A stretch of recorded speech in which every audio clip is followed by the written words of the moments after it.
Je sais que je suis. Sans ajouter aucun qualificatif à cela, sans y ajouter quoi que ce soit. C'est une pure sensation d'être. Qui est je suis. Certaines personnes se détestent. Je n'aime pas mon corps. Je n'aime pas ce que je suis. Je n'aime pas cet aspect horrible de ma vie. Je me déteste. Il est bien mieux de s'aimer soi-même. C'est ce que l'on apprend dans les enseignements du nouvel âge.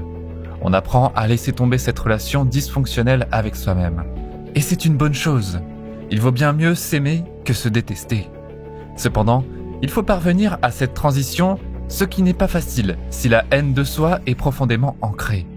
Il se peut que vous deviez mettre de petits autocollants sur votre miroir de salle de bain où il est écrit « Je m'aime ». Ah oui, et partout où vous vous trouvez, vous êtes aimable. Oh, merci beaucoup, oui. Encore une fois, c'est bien, c'est une étape de transition, ce n'est pas la phase finale. Parfois, dans les enseignements du nouvel âge, c'est considéré comme la phase finale, une phase de transition agréable. Mais en réalité, l'état d'éveil, c'est quand vous commencez à abandonner cette relation avec vous-même, pour simplement être vous-même. Et pour être vous-même, vous devez être dans le moment présent. Vous pouvez parfois apprendre cela en observant un animal.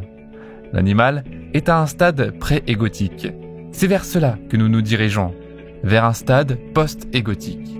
Maintenant, l'animal, comme votre chien, est pré-égotique. Le chien a une conscience, mais pas une conscience conceptuelle. Le chien n'opère pas par le biais de concepts mentaux.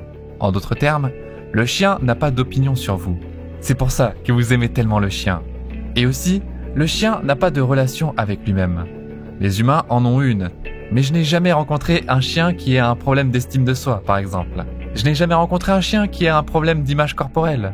Même le chien le plus laid va bien. Parce que la séparation ne s'est pas encore produite. La séparation entre moi et moi-même. Donc le chien est simplement lui-même. Le chien est joyeux et la moindre petite chose, parfois vous partez, vous vous absentez 10 minutes et vous rentrez à la maison. Le chien réagit comme si vous étiez parti depuis 10 ans.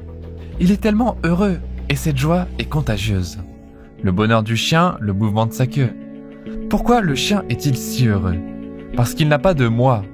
Le chien est lui-même. Le chien pense « la vie est belle ». Dans l'instant présent, donne-moi simplement mon dû et ce sera encore mieux, n'est-ce pas ? Alors les humains aiment être avec leurs animaux parce que cela leur donne un petit aperçu de la transcendance de soi. Quand ils regardent les yeux du chien, ils ne sont pas jugés et cela fait du bien. Vous pouvez ressentir en regardant les yeux, vous pouvez ressentir l'être du chien. Maintenant, ce que vous aimez vraiment chez le chien, ce n'est pas sa surface extérieure, même si c'est agréable au toucher et tout ça. Mais vous savez, il y a quelque chose que vous ne pouvez pas voir. À quoi vous vous reliez quand vous regardez les yeux d'un chien ?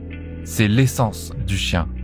Ce que vous aimez, c'est en réalité la conscience du chien, qui n'a pas d'ego, qui existe à l'état pré-égotique. Vous aimez la conscience du chien, et lorsque vous regardez dans ses yeux, vous vous connectez un peu à cette conscience en vous-même, pendant quelques instants. Lorsque vous avez besoin d'aucun mécanisme de défense ou quoi que ce soit, lorsque vous êtes avec votre chien.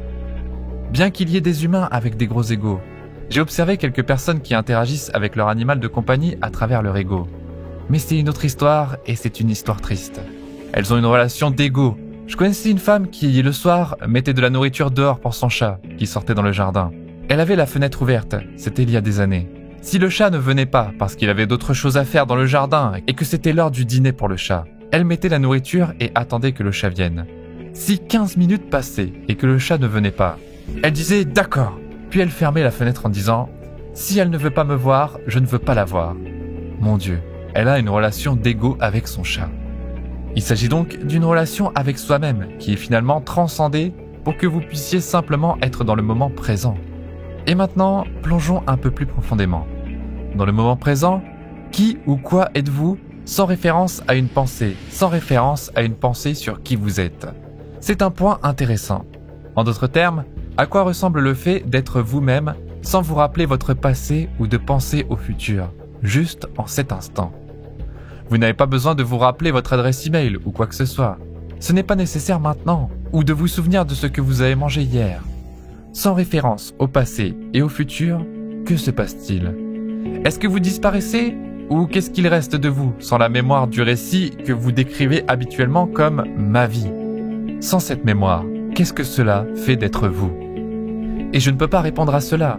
Je ne peux que vous donner un indicateur et ralentir un peu ma parole pour que vous puissiez peut-être enquêter, investiguer à l'intérieur, pour voir à quoi cela ressemble. Quelle est la chose la plus essentielle à propos de votre identité?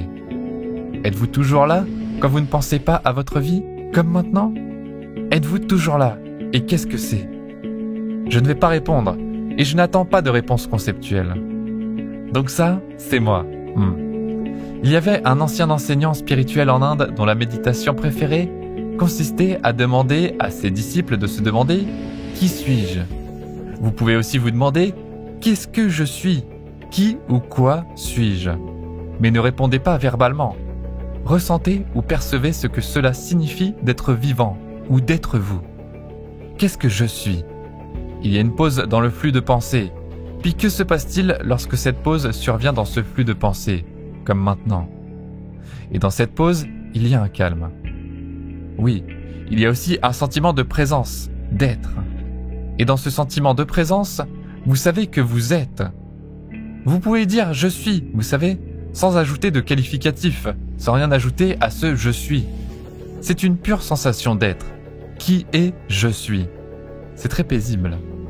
Avez-vous besoin d'une vigilance pour le maintenir, ne serait-ce qu'un instant? Sans cette vigilance, vous retomberez immédiatement dans le flux de pensée. Mais ce n'est pas une question de volonté pour arrêter votre esprit de pensée. Ça ne fonctionne pas vraiment. Donc, vous ne retenez pas votre respiration pour arrêter de penser. Ça pourrait peut-être marcher un peu de temps en temps, mais ensuite vous pensez encore plus. C'est comme tenir le couvercle d'une bouilloire en ébullition. Il suffit d'être vigilant. Et donc, Jésus disait, comme je l'ai dit au début, et ce que je dis à vous, je dis à tous, restez éveillés. Dans certaines traductions, cela est traduit par restez en vie. Ce que je dis à vous, je le dis à tous, restez attentifs.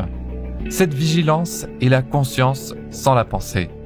Au début, cela semble simplement être une absence, comme une sorte de néant. Et pourtant, si vous y restez un peu, juste quelques secondes de plus, restez attentifs.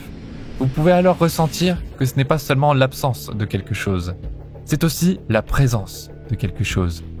Mais pas tant la présence de quelque chose, mais la sensation de la présence elle-même, pas de quelque chose d'étranger. Votre présence.